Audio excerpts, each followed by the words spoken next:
After clicking the Validate button on the project sheet, you will notice that the DVM has added a number of additional worksheet tabs along the bottom of your screen. When the Resi Overview tab is opened, we see a worksheet like this. This page is where I define the dwelling types in my proposed development, their size, their value, and the mix of dwelling types in the scheme, including the number of affordable homes that will be provided and their tenure. I can either populate this worksheet with my own dwelling types, working from left to right across the columns on each row, or I can use the schedule of standard dwelling types on the worksheet that is accessed via the SDT tab at the bottom of your screen. I can also add my own dwelling types to those already on the SDT sheet by adding them in the yellow section from rows 25 to 54. How you do that is explained in the help notes behind the button at the top right-hand corner of the SDT sheet. How you choose to populate the Resi Overview sheet will partly depend on the size and complexity of your development project. For a development of 10 units or less, and with non-standard dwelling types, it might be more convenient to enter those dwelling types directly into the Resi Overview sheet, as I have started to do in this next screenshot. I have completed the first line, and I now need to click the Add New Row button to add another house type. The help notes on the Resi Overview page explain how to do this. Note that the counter on a green background at the top left-hand corner of the page has accounted for the 10 dwellings I have included in my schedule so far, and so tells me that I still have 110 dwellings to specify. Here I have added a second row and specified social rented tenure in column H. The DVM has calculated the transfer value of those units in column J, based on the ACG tables that you can view from the ACG Worksheet tab at the bottom of your screen. Note that the counter at the top left has taken account of the 4 further units on row 8 of my table, and is also telling me that those 4 affordable units represent 3.3% of the 120 dwellings in my development project.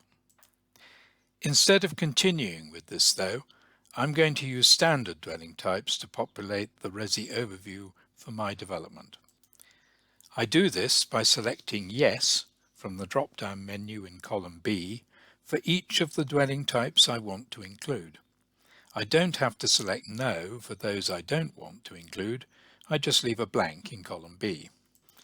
By then clicking the Populate button at the top of the page, the selected dwelling types are copied to the Resi Overview sheet. All I then have to do is complete the blank columns, and the DVM does the rest. Enter the number of units against each dwelling type in column A, then select the proposed tenure from the drop-down list in column H.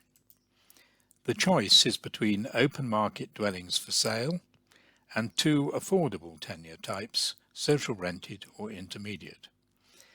If some of your dwelling types will be partly for open market sale and partly affordable homes, start by defining them as open market units.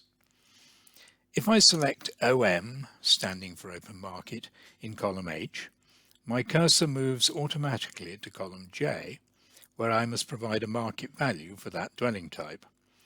The DVM automatically calculates what that value represents in pounds per square metre, and also provides a total value for that house type in column L. It is usually easiest to leave the element number in column G blank until you have completed your schedule of development types, as I have done in this next screenshot. So far, I have accounted for all 120 dwellings as open market units, but the LDP policy tells me that it ought to be viable for my development to deliver 20% of those dwellings as affordable homes. I've highlighted the two dwelling types I will use for that purpose with a green arrow. I can achieve the affordable housing requirement of 24 units by classifying 12 of each of those dwelling types with an affordable tenure. I do this by firstly placing my cursor on row 9 and then clicking the Copy Selected Row button at the top of the screen. In this screenshot, you can see that the contents of row 9 have been duplicated on a new row 10, which the DVM has inserted for me. Not surprisingly, I have 24 too many dwellings in my scheme, so I must change the entries in A9 and A10 to 12 to correct this. This screenshot shows what the schedule looks like when I've done this, and by changing the tenure to intermediate in H10, the DVM has automatically imported the appropriate transfer value from the ACG tables into J10. At the top left-hand corner of the page, you'll see too that the proportion of affordable homes in the development is now 10%. In this next screenshot, I've repeated that process to turn 12 of my 3-bedroom, 5-person house types into social rented units, which achieves the 20% affordable housing target in the LDP. Once again, the DVM has drawn the appropriate transfer value from the ACG tables into my Resi Overview schedule at J13. I now have to decide whether or not to break my development down into more than one element, because it includes a small block of flats in which there will be some circulation space that adds no value to the scheme, but which will add to my build costs. I decide to treat the houses as one element and the flats as a second element. That will also allow me to apply one build cost rate per square metre to the flats and a different rate to the houses. So this screenshot shows that I've ascribed all the houses to element number 1 in column G and the flats to a second element, number 2.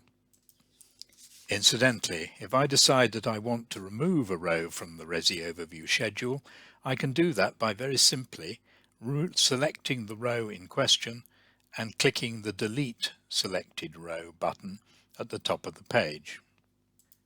Similarly, if I wanted to add a completely new row with a different dwelling type, I would click the Add New Row button and a new blank row will appear beneath the bottom row of the existing table. When I click the Add Subtotals button, the DVM shows me a breakdown of my housing mix by element, tenure and dwelling type.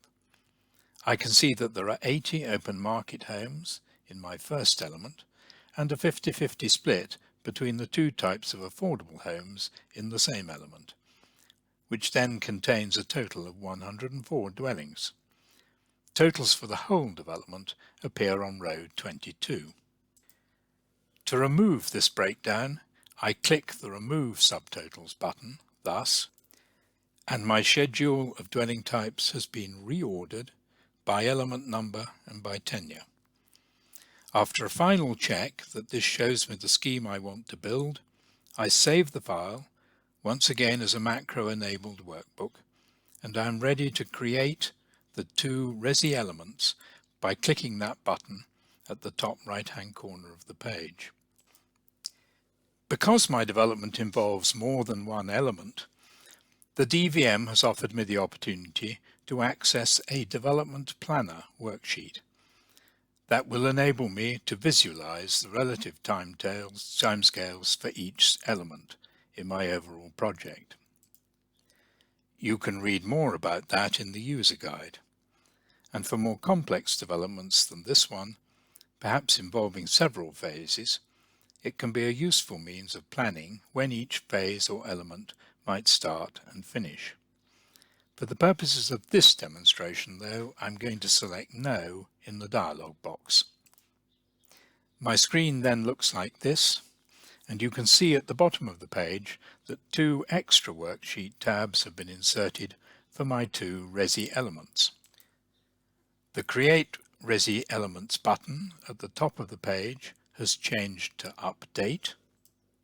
This is because the DVM allows me to come back and change the dwelling mix on my Resi Overview page at any time.